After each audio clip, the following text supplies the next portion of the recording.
नमस्कार दोस्तों। सहायक कुल सचिव परीक्षा 2024 के प्रश्न पत्रों का हम लोग मूल्यांकन कर रहे थे, रिव्यू कर रहे थे, पुनरीक्षण कर रहे थे।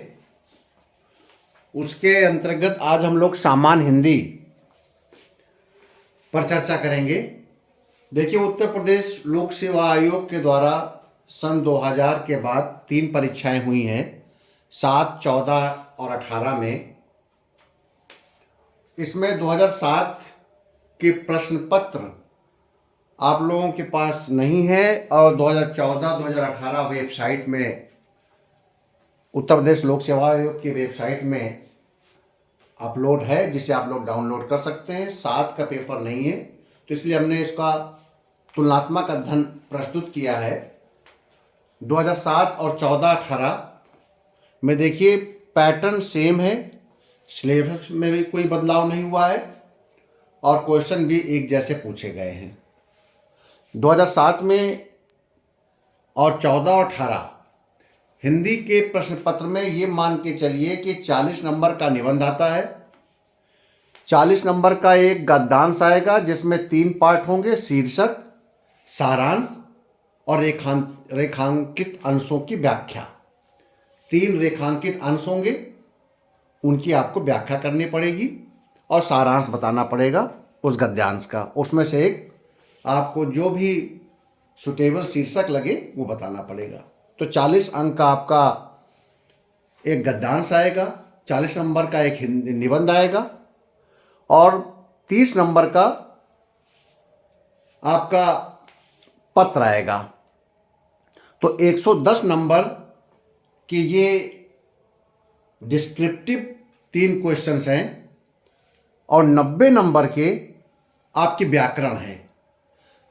अगर आपके 90 नंबर की व्याकरण पर कंट्रोल हो गया, नियंत्रण हो गया और प्रतिदिन आप ऑफिस आते समय, ऑफिस जाते समय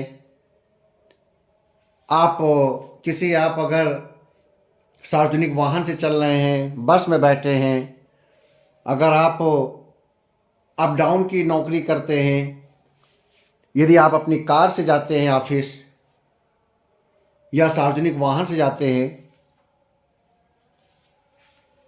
तो आप हिंदी को चलते फिरते अगर आपको ऑफिस में समय मिलता है तो आप हिंदी व्याकरण को एक इंटरटेनमेंट के रूप में या खाली समय जब भी मिले तो अब उस समय आप इसको पढ़कर 90 नंबर आप अपने नियंत्रण में ला सकते हैं।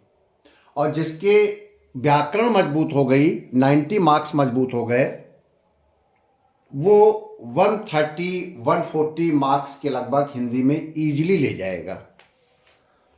क्योंकि हिंदी को हम लोग बहुत सहज रूप में लेते हैं और ये मानते हैं कि हिंदी तो बहुत सरल है, इसमें तो लिख ही देंगे। लेकिन 120 नंबर तक लाना आसान होता है 200 में, और 120 से ऊपर चलना बहुत कठिन होता है। और मेरिट में ही आप तब आएंगे जब आप 140 के ऊपर चलेंगे हिंदी में। तो आप 90 नंबर की व्याकरण पर कंट्रोल रखिएगा। क्योंकि निबंध में आप बहुत अच्छा लिखेंगे तो 30 नंबर, 28 नंबर, 30 नंबर मिल सकते हैं। गद्यांश में भी आपको 30 नंबर मिल सकते हैं अगर बहुत अच्छा लिखेंगे तो। आपका अगर शीर्षक बहुत अच्छा रहा, सारांश भी अच्छा रहा, 1/3 आपने देख लिया कि 1/3 में कितना सारांश आएगा, कितना आपको लिखना पड़ेगा, रेखांकित अंशों की व्याख्या आपने कर दिया, तो आप मान के चलिए हम 25 से 30 नंबर के बीच में जोड़ते हैं निबंध। और उसके बाद आपका जो पत्र है, पत्र भी बहुत महत्वपूर्ण है। अगर आपने पत्र को फॉर्मेट में लिख दिया, जिस फॉर्मेट में पत्र लिखे जाते हैं, शासकीय पत्र, अशासकीय पत्र, विज्ञप्ति का फॉर्मेट अलग होता है, अधिसूचना का फॉर्मेट अलग होता है, सर्कुलर का फॉर्मेट अलग होता है, अशासकीय पत्र को अलग फॉर्मेट लिखते हैं, उसकी शुरुआत अलग अलग शब्दों से होती है। अगर इसका आपने फॉर्मेट बना दिया उदाहरण के साथ, तो आपको 30 में 25 नंबर मिल सकते हैं। यानी कि 15 नंबर का है तो आप अपने मान के चलिए कि आप 12 से 13 नंबर 15 में जोड़ सकते हैं। अगर आपने कहीं भी ओवर राइटिंग नहीं की, किसी प्रकार के आपने मिस्टेक नहीं किया, कहीं कटिंग नहीं किया और फॉर्मेट सही है पत्र का, तो व्याकरण में बहुत कुछ संभावना है। देखिए, ये अभी आपका ये भाग 1 है सामान्य हिंदी का। भाग 2 में हम क्वेश्चन संख्या 5 और 6 लिखेंगे। बाकी का जो व्याकरण का प्रश्न पत्र है, चूंकि स्क्रीन में इतना ही आ पाया है। तो आप देखिए, सबसे पहले निबंध देखिए, निबंध से चलते हैं। 2007 में निबंध आया था 400 शब्दों में, कार्य ही पूजा है, नई शिक्षा नीति, भारत की विदेश नीति, भारत में पंचायती राज। जब आप सामान्य अध्ययन की तैयारी करेंगे तो सामान्य अध्ययन की तैयारी करते समय आपकी तैयारी इतनी मजबूत होनी चाहिए डिस्क्रिप्टिव सामान्य अध्ययन की, कि निबंध अपने आप ही कवर हो जाएगा। आपको निबंध के लिए अलग से कोई तैयार नहीं करना है, कुछ भी तैयार नहीं करना निबंध को। जो करंट टॉपिक हैं, जिसको आप समझ सकते हैं कि करंट में आ सकता है या कोई क्वेश्चन डिस्क्रिप्टिव में आ सकता है। पिछले वर्षों में आपके बहुत ही 50 वर्ड्स 100 वर्ड्स में आए थे। हो सकता है इस बार लॉन्ग आ जाए करंट का क्वेश्चन, तो आप इस पॉइंट ऑफ व्यू से भी तैयार करेंगे करंट को। तो जो भी करंट टॉपिक होगा, जब मैं इस पर पूरा साल भर के करंट पर जब अपना मैं नज़रिया या अपना नज़र दौड़ाऊंगा, साल भर के करंट को मैं जब रिव्यू करूंगा, क्योंकि कुछ अभ्यर्थियों ने ये इच्छा जागृत किया है कि सर कुछ करंट में भी बताइए। तो मैं करंट को जब लेकर बैठूंगा, उस पर पूरा अध्ययन करूंगा, तो मैं निकालूंगा कि आपके लिए करंट के कौन कौन से टॉपिक महत्वपूर्ण है, और उन टॉपिक से आपका निबंध बन सकता है। जब 2007 में पेपर बना था, तो अब देखिए, भारत की विदेश नीति और भारत में पंचायती राज, ये एक सामान्य एक टॉपिक है। हो सकता है फिर से ये टॉपिक आ जाए भारत में पंचायती राज, या ऐसा ही जुड़ा हुआ आ जाए भारत में स्थानीय स्वशासन नाम से। तो पंचायती राज पर आप एक अच्छी पकड़ बना के रखिएगा, आरटीआई पर रखिएगा, जन सूचना अधिकार पर। ऐसे टॉपिक पर निबंध बन सकता है। जैसे पिछले बार जीएसटी आया था, देखिए 2018 में, तो ऐसा भी कोई नया टॉपिक आ सकता है। भारत की विदेश नीति पर आप पढ़िए। जब आप लोग जर्नल स्टडीज पढ़ते हैं, सामान्य अध्ययन पढ़ते हैं, तो अमेरिका के साथ भारत की नीति, चीन के साथ नीति, अपने सार्क कंट्रीज के साथ नीति, जैसे पाकिस्तान आ गया, आपका बांग्लादेश आ गया, नेपाल आ गए, भूटान आ गए, इनके साथ कैसी नीति है, रशिया के साथ कैसी नीति है, इजराइल के साथ कैसी नीति है। तो आप इन सबको अगर भारत की विदेश नीति के अगर समझ रखते हैं, तो आप विदेश नीति पर भी लिख देंगे। वैसे आप अगर इसको पॉलिटिकल साइंस में किसी भी सर्च करेंगे तो आपको आसानी से मिल जाएगा। यदि आपको सामान्य हिंदी में ये लगता है कि कोई ऐसा टॉपिक है जिस पर मेरे पढ़ाने की या लेक्चर तैयार करने की ज़रूरत है, तो आप मुझे बताइएगा, तो उस पर विचार करूँगा। 2014 में देखिए, लोकतंत्र में मीडिया की भूमिका। पहले प्रेस की स्वतंत्रता आती थी, तो आप मीडिया की भूमिका को आप आसानी से बहुत अच्छी तरह से लिख देंगे। देखिए, टॉपिक ऐसे हैं कि जो कि एक सरकारी कर्मचारी लिख सकता है। वो इतना विवेकशील प्राणी जरूर हो जाता है कि उसे पता रहता है कि लोकतंत्र में मीडिया कैसी भूमिका निभा रहा है, कैसे निभानी चाहिए। अगर इसको आप बस लिखने के तरीके को थोड़ा एक फ्रेमवर्क कर लेंगे, कुछ निबंध की किताबों को पढ़कर, तो आप अच्छे से लिख देंगे। दूसरा क्वेश्चन देखिए, 2014 में आया था, नोटबंदी।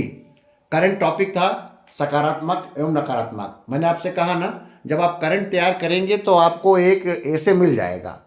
नोटबंदी आया था, उस समय करंट टॉपिक था, देखिए पेपर में आया। राष्ट्रीय एकता और सर्वधर्म समभाव, ये एक सामान्य निबंध है। ये बच्चे कक्षा 9, 10 से पढ़ना शुरू करते हैं, तो ये पारंपरिक निबंध है। इन पारंपरिक निबंधों को आप पढ़ सकते हैं।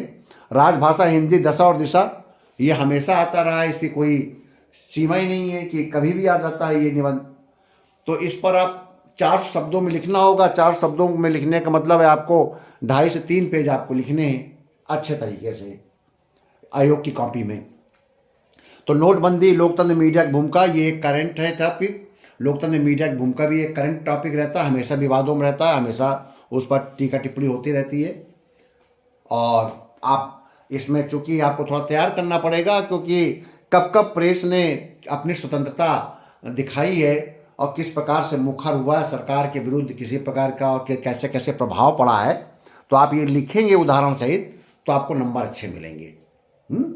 मीडिया ने या प्रेस ने गवर्नमेंट को गिराया है, एक जन आंदोलन का रूप देता है मीडिया और प्रेस, और उसके उदाहरण भी देंगे आप। और सुप्रीम कोर्ट, हाई कोर्ट के द्वारा जो अपने वर्डिक्ट में मीडिया की स्वतंत्रता पर टिप्पणी की गई है, आक्षेप किया गया या बताया गया है कि मीडिया किस प्रकार स्वतंत्र है, भारतीय संविधान में किस अनुच्छेद में है, तो आप उसका उल्लेख करेंगे तो आपको नंबर अच्छे मिलेंगे। यानी कि एग्जामिनर चाहता है कि आप फैक्ट दें। अगर आपको परीक्षा में सिलेक्शन लेना है तो आप फैक्ट के साथ करिए, उसके लिए थोड़ा सा अलग से आपको तैयारी करनी पड़ेगी।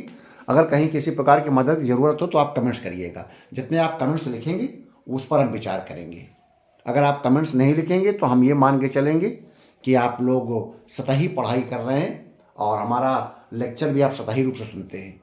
और आप कमेंट्स तभी कर पाएंगे जब आप घर में पढ़ेंगे, और घर में पढ़ने के पश्चात तैयारी करते समय जब आपको किसी अध्ययन दौरान किसी क्षेत्र में आपको समस्या आएगी, तभी आप अच्छा कमेंट्स कर पाएंगे और अच्छी चीज़ पूछ पाएंगे। एक दो अभ्यर्थी हैं जो जिनकी रुचि है और जो अच्छा पूछते हैं। 2018 में देखिए जीएसटी स्वरूप अर्थव्यवस्था प्रभाव आया, करंट इवेंट था, करंट क्वेश्चन था। 2016 में जीएसटी आई थी और देखिए उसमें ये क्वेश्चन आया। भारत की विदेश नीति देखिए रिपीट हो गया। 2007 का निबंध 2018 में रिपीट हुआ। जलवायु परिवर्तन, वैश्विक भागीदारी, जिम्मेदारी। जलवायु परिवर्तन देखिए हमेशा रहा है, उसको चाहे आप जलवायु परिवर्तन मान लें, पर्यावरण प्रदूषण मान लें, किसी रूप में हो, इन्वायरमेंट पर क्वेश्चन आएगा, आप इसको लिखें। वनीकरण लिखें, डिफॉरेस्टेशन पे लिखें, तैयार करें तो आप पर्यावरण पर जरूर तैयार करें और पोल्यूशन पर तैयार करें। पर्यावरण, पोल्यूशन, जलवायु परिवर्तन, इन पर आप तैयार कर लें टॉपिक, ठीक है। मैं तो ये कहूँगा कि जो आपके दिख रहे हैं निबंध, इन्हीं निबंधों को एक बार पढ़ डालिए। एक निबंध की किताब लीजिए, मार्केट में जाइए, एक निबंध की किताब लीजिए, उनमें से ये पारंपरिक निबंध पढ़ लीजिए और करंट इवेंट तैयार करते समय करंट टॉपिक पढ़ लीजिएगा। मैं करंट टॉपिक बता दूंगा अगर आप लोग चाहेंगे तो, अगर आप इसमें आपकी मदद चाहेंगे हिंदी में तो। दूसरा क्वेश्चन है गद्यांश, शीर्षक, सारांश, रेखांकित अंशों की व्याख्या। तो आपको मैंने बताया एक गद्यांश आएगा और गद्यांश को पूरा पढ़ेंगे तो आपको उसमें से एक शीर्षक बनाना पड़ेगा, किसका ये किसके संबंध में कहा जा रहा है। शीर्षक बहुत संक्षेप में होता है, 4 से 5 शब्दों से ज़्यादा आप नहीं बनाएं शीर्षक। और ये कहेगा कि इस पूरे पैराग्राफ को पढ़कर इसका सारांश लिखें और सारांश भी 1/3 हो। आपके पास इतना समय रहता है हिंदी के पेपर में, आप चाहेंगे तो एक लाइन जो टोटल कितने गद्यांश की लाइनें हैं और उसमें से एक लाइन के शब्द गिन लेंगे तो आप समझ जाएंगे कि कितने इसमें शब्द लिखे हुए हैं और उसमें से हमें कम से कम कितने शब्दों में सारांश लिखना है। मान लीजिए 2007 का प्रश्न पत्र मेरे हाथ में है तो मैं देख रहा हूँ कि इसमें लगभग 10 लाइनें हैं और एक 10 लाइनों में एक लाइन में 15 से 20 शब्द हैं। तो अगर 200 शब्द हैं तो आपको 70 शब्दों में आपको सारांश लिख देना है कि इस गद्यांश में क्या कहा जा रहा है, किसके बारे में कहा जा रहा है और इसका सारांश क्या है, ठीक है। रेखांकित अंश, उसमें 3 रेखांकित अंश होंगे और तीनों को व्याख्या करनी पड़ेगी। रेखांकित अंश की व्याख्या थोड़ा से कठिन और क्लिष्ट शब्दों में लिखा जाता है तो उसको या कुछ मुहावरे या कहावतें के शब्दों में होगा, उसको आपको एक्सप्लेन कर देना है तो उससे रेखांकित अंश, उसमें नंबर मिल जाएंगे आपको। तो 2014 में भी आया था, 20 में आया था। इसको रेखा से आपका गद्यांश तो नहीं लिखा जा सकता क्योंकि 14-18 का प्रश्न पत्र आपके उसमें है, तो कोई ज़्यादा विशेष इसकी ज़्यादा जरूरत नहीं है। देखिए 7 में प्रश्न आया, जो पत्र है वो है उत्तर प्रदेश राज्य विद्युत मंडल के अधिशासी अभियंता की तरफ से पुलिस अधीक्षक को पत्र लिखिए जिसमें जन आंदोलन के समय विद्युत लाइनों की सुरक्षा का अनुरोध हो। कहने का आशय ये है कि ये मान के चलिए कि लोग एजिटेशन कर रहे हैं बिजली के संबंध में, कटौती के संबंध में, और किसी प्रकार से कोई समस्या उत्पन्न हो सकती है। हो सकता है कि बिजली लाइनों को भी क्षतिग्रस्त किया जाए। तो एक चिट्ठी लिखा है वहाँ के एग्जीक्यूटिव इंजीनियर ने पुलिस विभाग को, जिले के एसएसपी को, कि आप इसको संज्ञान में लीजिए, कोई नुकसान ना हो जाए। तो आप पत्र, जिस प्रकार से एक सामान्य सरकारी पत्र लिखा जाता है, प्रेस करके या सेवा में करके आप लिखिए। और समान पत्र है, इसमें विशेष उसकी ज़रूरत नहीं होगी। दूसरा, विज्ञप्ति से क्या अभिप्राय है? एक प्रेस विज्ञप्ति जारी कीजिए। तो आपको पता ही है कि नोटिफिकेशन होता है या एडवर्टीजमेंट जिस प्रकार से जारी होता है, आपने देखा होगा समाचार पत्रों में विज्ञप्ति निकलती है, सर्वसाधारण को सूचित किया जाता है, या आयोग की विज्ञप्ति समाचार पत्रों में निकलती है। तो आप समाचार पत्र पढ़िए और कोई भी विज्ञप्ति, मैं तो कहता हूँ लोक सेवा आयोग की विज्ञप्ति अगर समाचार पत्र में निकली हुई है और कहीं पर भी इसी प्रकार की विज्ञप्ति निकली है, उसकी कटिंग कर लीजिए और वो कटिंग करके आप उसको एक कॉपी में चिपका दीजिए, पेश कर दीजिए और हूबहू वही विज्ञप्ति याद कर लीजिए और उसी का उदाहरण बना के दे दीजिएगा। संभावना है कि हो सकता है प्रेस विज्ञप्ति पूछ ले, ठीक है ना। तो ऐसे करिए, क्योंकि ये हमेशा पेपरों में निकलती है विज्ञप्ति, और छोटी विज्ञप्ति हो, क्योंकि आपको उदाहरण देना होगा।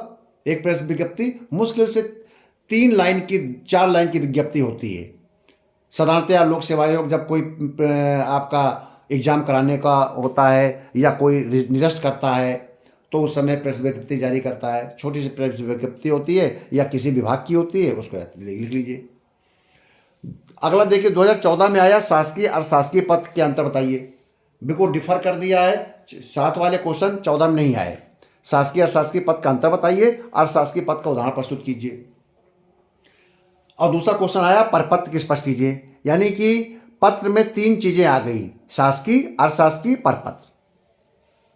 पद की विशेषताएं, एक उदाहरण दीजिए। आपको जब आप पत्र तैयार करेंगे तो उसका अर्थ, उसकी विशेषताएं और उसको लिखने का तरीका, यानी कि पत्र को आप किस तरह लिखेंगे, उदाहरण, ये तीनों चीजें सब में आपको तैयार करना होगा। चाहे विज्ञप्ति हो, शासकीय पत्र हो, अशासकीय पत्र हो, परपत्र हो, अधिसूचना हो, जो भी इसमें होगा, जो भी आपके सिलेबस में है। सिलेबस में बहुत स्पष्ट किया गया है कि पत्र में कौन कौन से पत्र आएंगे। आप उठा के सिलेबस देख लीजिएगा। सिलेबस में जितने प्रकार के पत्रों का उल्लेख है, तो सबके अर्थ, विशेषताएं और उसका उदाहरण तैयार रखिएगा। कहीं कोई समस्या आती है तो कमेंट्स कीजिएगा। हिंदी में कुछ वीडियो बनाकर उसको हम स्पष्ट कराएंगे। अब आता है व्याकरण। व्याकरण देखिए, पर्यायवाची, विलोम, शब्दयुग्म, समास आए हैं। ये पर्यायवाची 5 करने होंगे, 4 पर्यायवाची। देखिए, अग्नि, इंद्र, कमल, पत्नी, नदी, बादल, सूर्य, राजा, 8 पर्यायवाची हैं, 5 के जवाब देने हैं। विलोम, अमर, अनुक्रिया, उपत्यका, ऋणात्मक, वक्र, सम्मुख, स्वकीय, संक्षिप्त, पाताल, निम्न। 5 शब्दों लिखना बहुत आसान है ना। आप देखिए, बिल्कुल आसान है। शब्दयुग्म, यानी कि 2 एक उच्चारण के शब्द हैं लगभग, और उनके अलग अलग अर्थ होंगे लिखने हैं और उनका प्रयोग भी करना है। इसमें प्रयोग करना होगा, ध्यान रहे। अंत, अंत, अगम, आगम, अजन्म, आजन्म, कथा, कंथा, गे, गेय, परिमाण, परिणाम, बात, वात, मंदर, मंदिर, अल, आल, जलज, जलद। समास देखिए, इसमें समास के नाम लिखने हैं। राजपुत्र, कमल नयन, पीताम्बर, यथाशक्ति, त्रिगुण, अजन्मा, घरद्वार, पाठशाला, पंचतल, लंबोदर। आप इसको स्क्रीनशॉट ले लीजिए, एक चार्ट बना लीजिए। चार्ट में इसको तीनों 2007, 14, 18 इसी प्रकार से एक बड़ा सा चार्ट बनाकर लिख लीजिए और इसको सॉल्व करिए। घर में बैठकर इसको सॉल्व करिए। अगर आपने 2007, 14, 18 के प्रश्न पत्र को सॉल्व कर दिया तो आप परीक्षा में भी सॉल्व हो गए, समझ लीजिए। सॉल्व का मतलब आप सफल हो गए, क्योंकि पुराने प्रश्न पत्रों को आपने अगर बैठकर, यानी कि आप किताब से भी लिखकर उसके उत्तर लिख लिए, किताब से देख देख कर भी, पढ़ कर भी, ढूंढ ढूंढ कर भी, तो आप सफल हो गए। बहुत बहुत धन्यवाद। अगले वीडियो में इसके अगला पार्ट हम बात करेंगे। धन्यवाद।